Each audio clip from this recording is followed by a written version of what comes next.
Very good morning, dear students. Today we will continue our chapter 2, that is parallels and meridians. Okay, so in our previous video we studied about the latitudes and longitudes. Okay, and we came through a brief explanation about the parallels of latitudes, where we studied about the facts and the numbers of latitudes and also about the important parallels. Okay, now today we will start the next part of this chapter, that is meridians of longitudes. So do you see the another set of line which runs from the north to south of the globe? Yes, of course.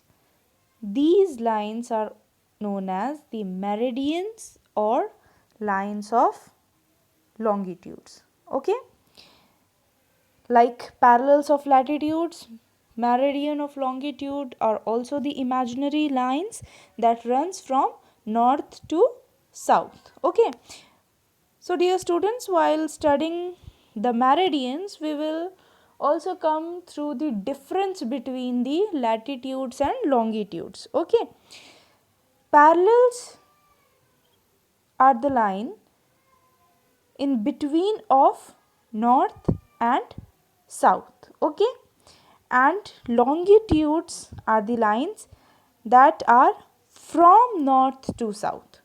Clear? Now let us study about the fact of meridians. Okay, first, meridians are of the same length. Okay, while the parallels were in the decreasing order from equator to the pole. If we will see the parallels, the length is decreasing. Okay, but the longitudes are of the same length. Okay, meridians help to measure distance in the east west direction. Okay, and latitudes in the north south directions. Okay, see, meridians cut the parallel at right angle. Okay, right angle means 90 degree. Clear? The longitudes do not run parallel to each other but meet at the point at the two ends. Okay, two ends means at the two poles, that is north pole and south pole. Okay, and what we studied about the parallels, that they do not meet each other and they are at the equal distance from each other. On the other hand, the meridians, they meet at the two ends of the globe, that is the north pole and the south pole, as you can see in the figure also. Okay, the maximum distance between any two meridians is at the equator. Equator means the center of the globe. Okay, as one move away from the equator and goes towards the poles, the distance between any two meridians decreases. Okay, see, in the center the distance is more, and while going up to the pole the distance decreases. Clear? Now the next topic in this chapter is the numbers of meridians. Like we had studied about the numbers of latitudes. See, the prime meridian passes through Greenwich.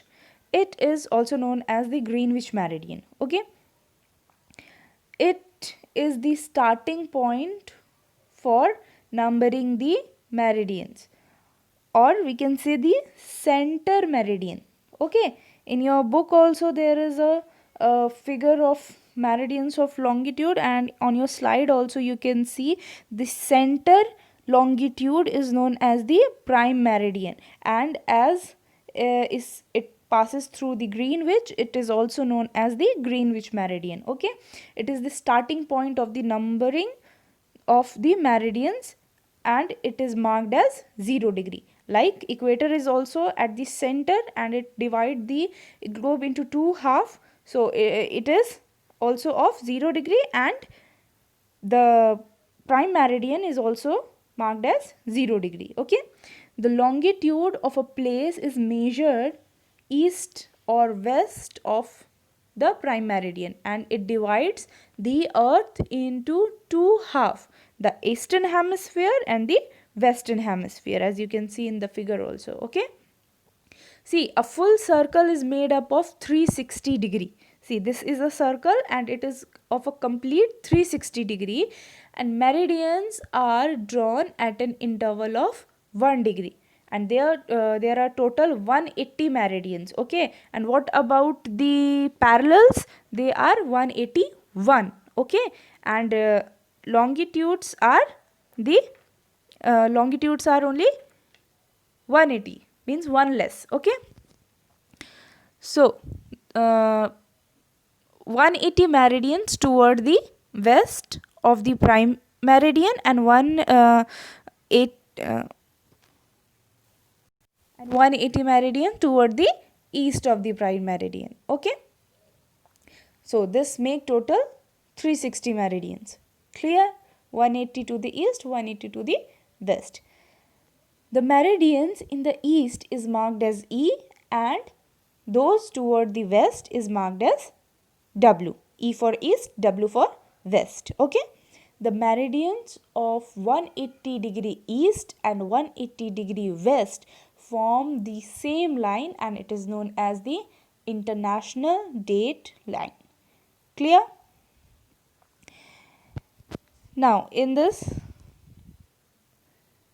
we are having the next point, that is how to locate place.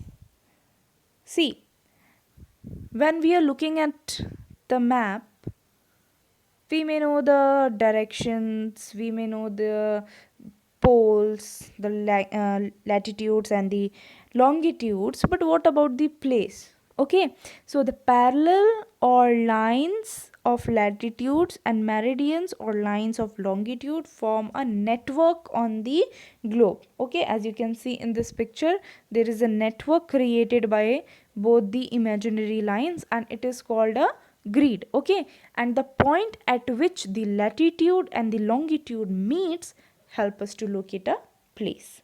Okay, so this was all about this chapter. Hope you understand. Try to study, try to understand this at your home, and if you're having any doubt, then ask. Okay, thank you.